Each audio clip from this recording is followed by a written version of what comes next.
a tellement aimé le monde qu'il a donné son Fils unique, afin que quiconque croit en lui ne se perde pas, mais obtienne la vie éternelle. Nous sommes ici à Épinay-sous-Sénart, à côté de Paris, au séminaire orthodoxe Sainte-Geneviève, qui est un lieu de formation de futurs prêtres et qui accueille aujourd'hui une communauté d'une trentaine de personnes qui viennent de différents pays de l'Europe de l'Est et puis d'ailleurs, du monde, pour étudier à Paris dans des universités à la fois publiques et religieuses. Nous te prions encore pour ce pays, pour ceux qui le gouvernent et pour tout son peuple.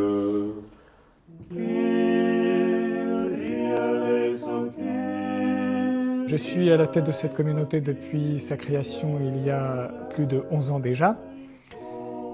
Et en plus de la communauté humaine de ce séminaire, j'accueille ici depuis presque 5 ans également toute une communauté animale. Aujourd'hui, cette communauté compte 7 chevaux, les 2 ânesses premières arrivées, 2 chiens.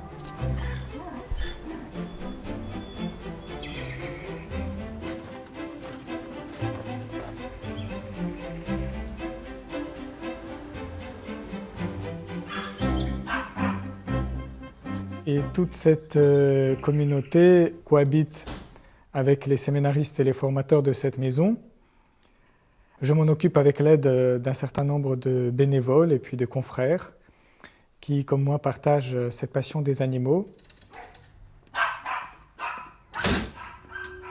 On me pose souvent la question pourquoi un prêtre et un moine s'occuperaient-ils des animaux et vivraient-ils avec des animaux à temps plein ?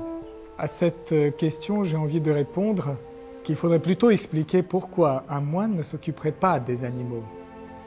Tellement la cohabitation avec la nature et l'importance de la nature dans la vie spirituelle est évidente dans la spiritualité orthodoxe.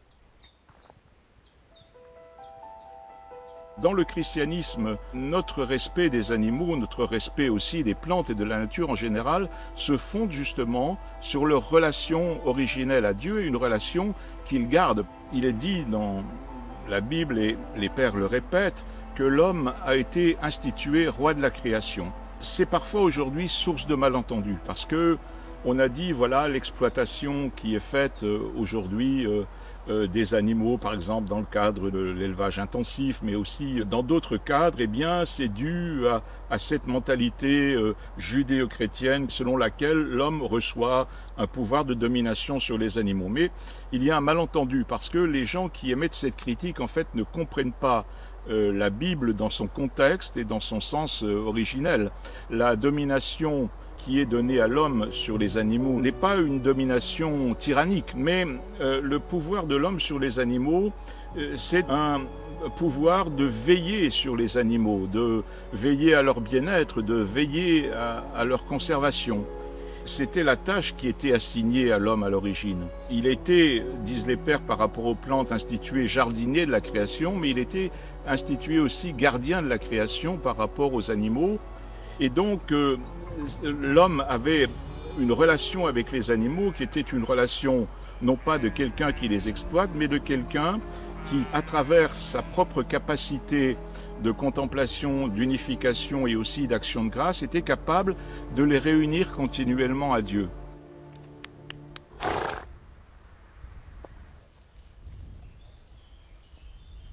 Cette attitude a été brisée par le péché. Des passions que les hommes ont développées et en vertu desquelles ils ont transformé la création, si vous voulez, en un champ d'exploitation destiné à satisfaire ses propres désirs en vue de son propre plaisir.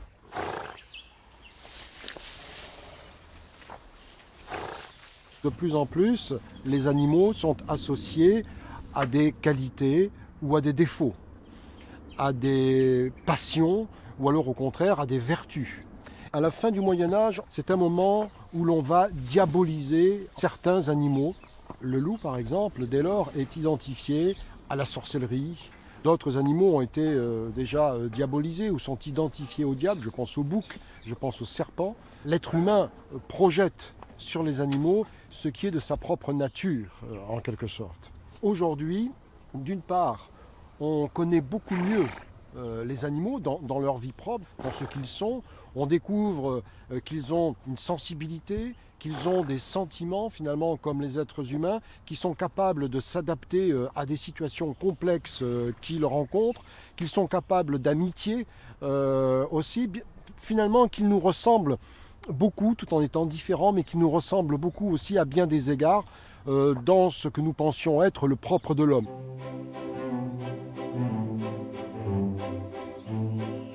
Derby, viens, n'aie pas peur. Les animaux ont tous une intelligence, c'est absolument indéniable, mais ce n'est pas comparable à l'intelligence humaine. C'est une autre forme d'intelligence.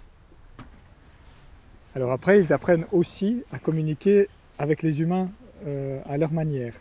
Ils communiquent d'une manière très claire dans leur langage, mais par des gestes, avec les oreilles, avec les lèvres, avec les yeux, parfois avec la voix, mais rare.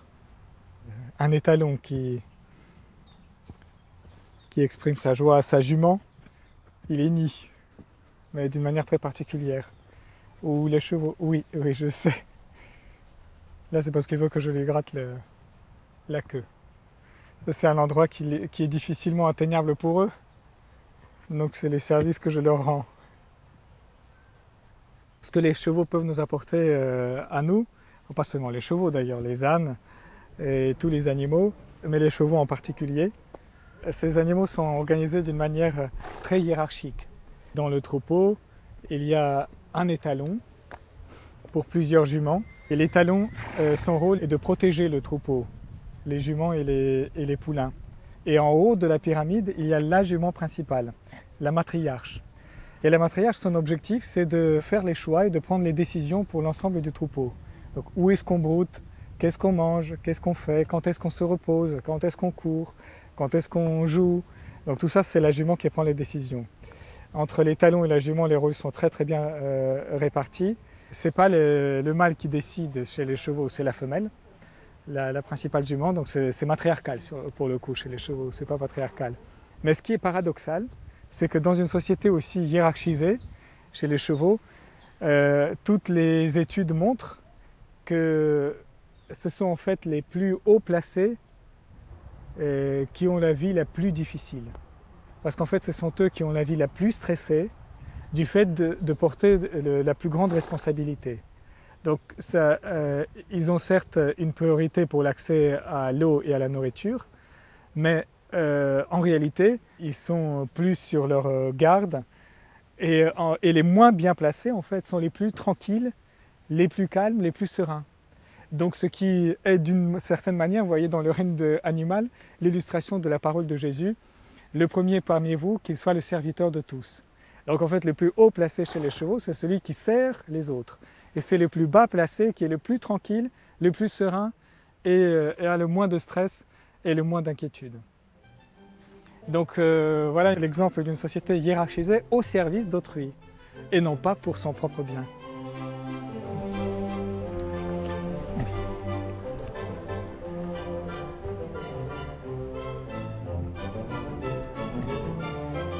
Donc ça, c'est une première leçon des chevaux. Alors la deuxième, c'est surtout leur extrême sobriété. Vous voyez cet animal, donc il pèse à peu près 500 kg. Il peut courir à une vitesse à peu près de 60 km/h. Il peut porter jusqu'à 80 kg sur son dos. Il peut faire des dizaines et des dizaines de kilomètres. Derby, par exemple, il est presque inépuisable. Même quand il est fatigué, on a l'impression que ça y est, cette fois-ci, il est fatigué. Ben non, 2 minutes plus tard, il repart. Ben, il ne mange que de l'herbe, de l'eau, un tout petit peu de graines, de l'avoine, de l'orge. Donc, vous voyez, on a besoin de très très peu de choses, en fait, non seulement pour survivre, mais pour être fort, grand et beau.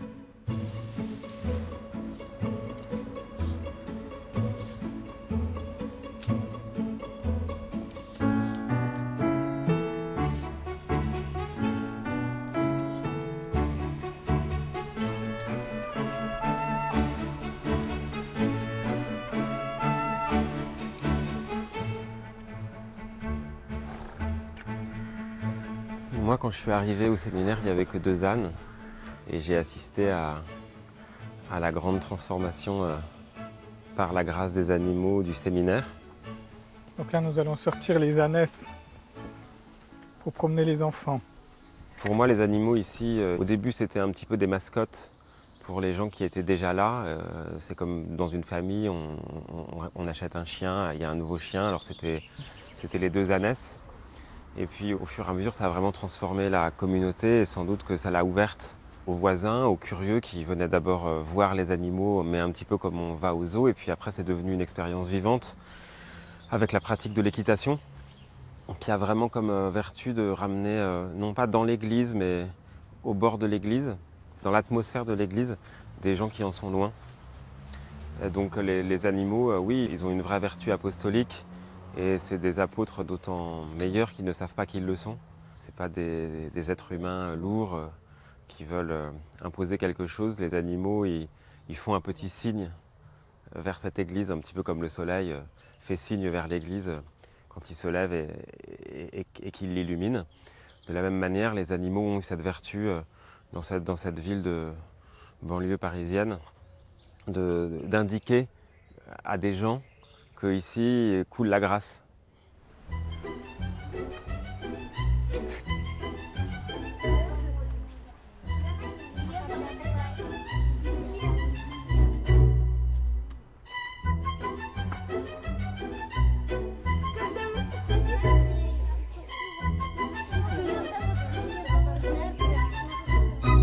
Nous avons notre fidèle Béatrice, qui est aussi cavalière, qui va nous aider à sceller et à promener les enfants avec les ânesses.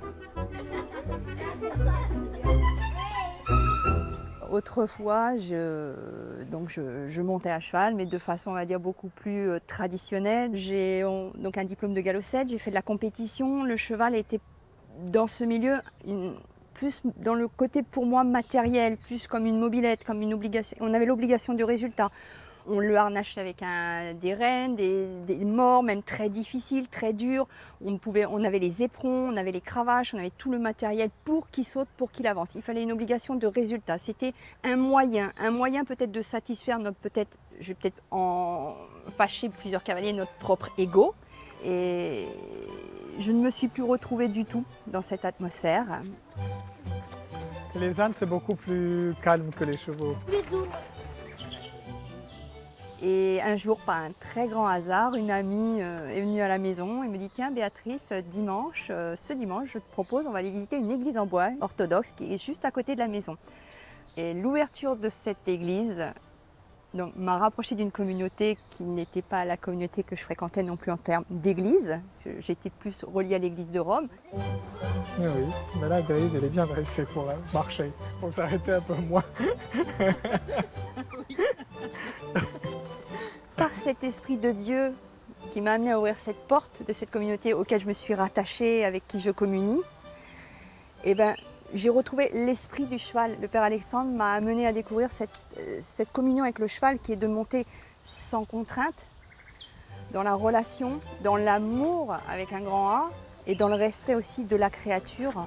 Et cette approche de l'animal qui est très spirituelle et également dans l'essence pure, le must, l'idéal, c'est de pouvoir la transmettre, soit à d'autres personnes qui veulent monter, qui veulent nous rejoindre, également l'essentiel aux enfants, pour montrer qu'au travers du cheval, de l'animal, cette créature appartient à Dieu et nous sommes tous enfants ou créatures de Dieu, nous sommes ensemble et nous marchons ensemble. Ils ont dit qu'ils s'ennuient.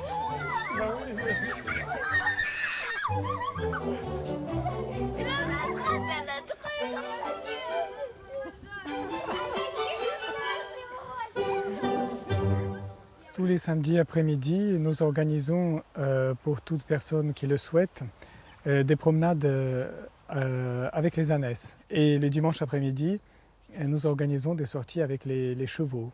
Nous nous retrouvons à 15h et nous partons dans la forêt de Sénart ou dans d'autres forêts voisines pour une promenade de 2h30, 3h à peu près.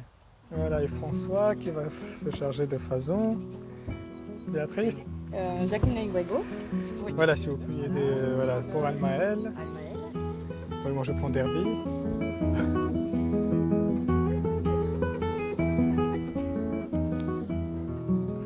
Bravo, ma puce.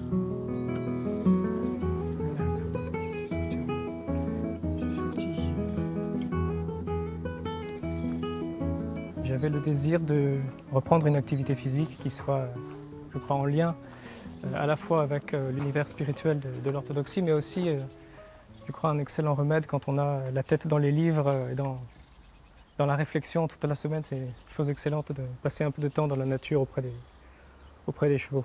Pour moi, il y a beaucoup à apprendre de la pratique de l'équitation en forêt pour la vie spirituelle. Quand je chevauche avec Fason, je vois que c'est un animal qui est à la fois très vigilant et complètement rêveur. Très vigilant parce qu'il est attentif au moindre craquement, au moindre bruissement, à la moindre chose qui bouge. Et rêveur parce qu'il est très contemplatif. Il est pleinement absorbé dans la nature qui l'entoure. Et je crois que c'est un bel enseignement pour la vie spirituelle. Il nous faut être rêveur, il nous faut être contemplatif. C'est Saint Porphyrios l'Atonite qui disait « Celui qui veut devenir chrétien doit d'abord devenir poète ». Mais c'est aussi un appel à l'attention, à la vigilance, comme le chrétien est invité à être très vigilant à toute présence de Dieu, à tout appel de Dieu dans sa vie. Fason aime particulièrement galoper, c'est un cheval très fidèle, un cheval fiable. Il a un caractère extrêmement doux, et je l'aime beaucoup. J'espère que lui m'aime bien aussi, en tout cas il me supporte. Les animaux sont devenus pour moi un véritable lien avec les autres humains. Et la présence d'une ânesse ou d'un cheval à côté de moi quand je me promène dans la forêt de Sénart ou dans les villes voisines attire l'attention et elle engage aussi les contacts. Donc en réalité, contrairement à ce qu'on pense, le fait de s'occuper des grands animaux ne vous coupe pas des humains, mais vous permet d'établir des relations et des liens qui sans eux auraient été impossibles. Il y a quelques années, en me promenant au bord de l'Yerres, j'ai rencontré un jeune garçon qui m'a demandé s'il pouvait monter une de mes ânesses. J'ai accepté et ça fait 3 ans qu'il vient toutes les semaines monter les ânesses et m'aider à m'occuper de mes chevaux. C'est un jeune Français d'origine malienne, un musulman pratiquant, extrêmement amoureux des chevaux. Comme d'ailleurs c'est le cas de beaucoup de musulmans, parce que le cheval a une place très importante non seulement dans le christianisme, mais aussi dans l'islam. Je viens ici parce que je suis intéressé par les chevaux. C'est ma passion. Depuis longtemps, je voudrais être jockey plus tard. Ici, ça peut m'apprendre beaucoup, le respect de l'animal et comme en prendre soin. Des fois, il ne faut pas penser qu'à nous-mêmes, il faut penser à eux.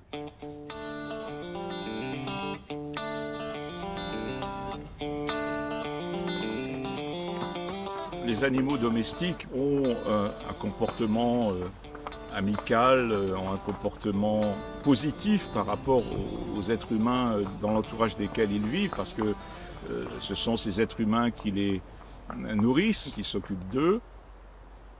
Mais ce que l'on peut voir dans les vies des saints, c'est comment les saints sont approchés des animaux sauvages et comment ces animaux sauvages deviennent les familiers des saints. Par exemple, on sait que saint Séraphin de Sarov nourrissait un ours qui venait régulièrement auprès de lui prendre sa nourriture. On voit aussi que dans le désert, beaucoup de saints ont des relations familières avec des lions, notamment saint Macaire le Romain qu'on voit dans sa caverne entouré de lions qui étaient devenus ses amis. Il y a énormément aussi dans les vies des saints d'histoires qui sont rapportées où l'on voit les saints cohabiter avec des serpents qui vivent dans leur grotte ou qui vivent à proximité de leur maison. Et alors, pourquoi s'approchent-ils des saints? Eh bien, c'est justement parce qu'ils sentent chez les saints quelque chose qui les rassure. Les saints sont des hommes qui ont vaincu leur passion. Il n'y a plus en eux d'orgueil, de volonté de domination. Cette bonté qui émane des saints en permanence, cette humilité, cette paix qui rayonne tout alentour, est quelque chose que les animaux, par leur sensibilité particulière, même les plus sauvages, arrivent à percevoir.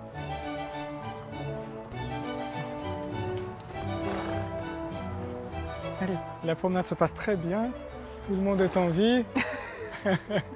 Nous avons traversé toute la première partie de la forêt de Sénart. Nous avons trotté, nous avons galopé aussi pour certains. Voilà, les chevaux sont calmes, dynamiques mais calmes. Personnellement, j'aime beaucoup les grandes vitesses. J'aime galoper, surtout dans les allées de la forêt. Et en plus, ça fait très plaisir aux chevaux, ça les détend. Et puis, ça développe la confiance entre le cheval et le cavalier. Allez, Doudou, allez. Merci. Allez, Diane.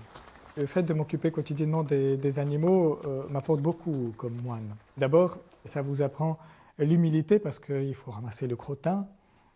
Donc il faut renoncer à être propre, à sentir bon, à avoir des vêtements luxueux parce que vous êtes tout le temps dans la boue, dans le crottin, vous êtes tout le temps sali, et puis vous avez régulièrement froid. De temps en temps, on vous bouscule, pas volontairement, mais involontairement, parce que ce sont des grands animaux. Voilà, donc, et vous apprenez à supporter tout cela avec patience. Cette vie m'impose d'une certaine manière l'ascèse. S'occuper de tant d'animaux tous les jours suppose de se lever toujours à la même heure, très tôt, qu'on soit malade ou bien portant, qu'il pleuve ou qu'il neige. On est tenu au même rythme, aux mêmes horaires, aux mêmes obligations qui ponctuent votre journée de la même manière que la prière ponctue la journée d'un moine. Alors comme prêtre, ça m'apporte aussi beaucoup parce que le ministère pastoral auprès des animaux, c'est principalement un ministère de service. Je monte mes chevaux, mais je les monte 3 ou 4 fois par semaine pendant, disons, 2-3 heures chaque fois. En revanche, je les sers un temps beaucoup plus important. Donc en fait, quand vous avez les chevaux, vous passez à peu près 80% de votre temps à les servir et à seulement 20% de leur temps à être servi par eux. Il fait chaud aujourd'hui, alors j'en profite pour leur donner une petite douche. Le père Alexandre a beaucoup changé ces dernières années au contact des animaux. Je pense que les animaux lui ont permis de mieux comprendre la paternité. Toute l'énergie qu'il a investie dans une espèce de paternité première auprès des animaux qui sont les petits-enfants, il ne l'a pas retirée aux grands enfants, aux adultes que sont les séminaristes, mais il a placé les séminaristes en situation d'être des fils, mais des fils adultes. Et donc les séminaristes ont été poussés en dehors de l'enfance spirituelle ou enfance professionnelle aussi, parce qu'ils étaient très dépendants et les séminaristes ont été amenés à prendre leur autonomie à mesure que le père Alexandre s'occupait d'êtres vivants moins autonomes. Et de cette manière, de mon point de vue, il a aussi rééquilibré son propre rapport aux séminaristes et je l'ai vu être moins dépendant affectivement ou parfois moins bouleversé par telle ou telle attitude d'un séminariste. Et en ceci, il était aussi devenu un meilleur père pour eux.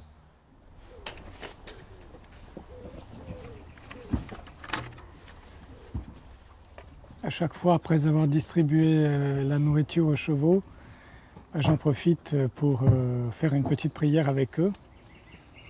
Et alors les chevaux se mettent en général en cercle autour de moi. Ils demandent aussi des caresses. Il y a ceux qui se mettent plus près, comme Derby, qui est un vrai pot de colle. C'est mon tout premier cheval. Comme c'est le mâle alpha du troupeau, il a droit à une plus grande proximité. Et les autres se mettent autour, là, comme Brégo et Almaël. Quesnel avec Fason généralement sont derrière, ils terminent toute la nourriture. Je me sens un peu comme dans la grotte de Bethléem, où Jésus-Christ est né, entouré des animaux. Pour moi, mes animaux ne sont plus simplement des animaux, ce qu'on appelle de compagnie. Ce sont des véritables amis. Chacun a une personnalité à part, chacun a une relation particulière avec moi. Et je les vois vraiment comme mes amis, comme ma famille. Et les animaux sont capables vraiment d'amitié. Ce sont des amis fidèles qui n'abandonnent pas, qui vous acceptent tel que vous êtes et qui sont très heureux de vous rendre service en échange de tous ceux que vous leur rendez.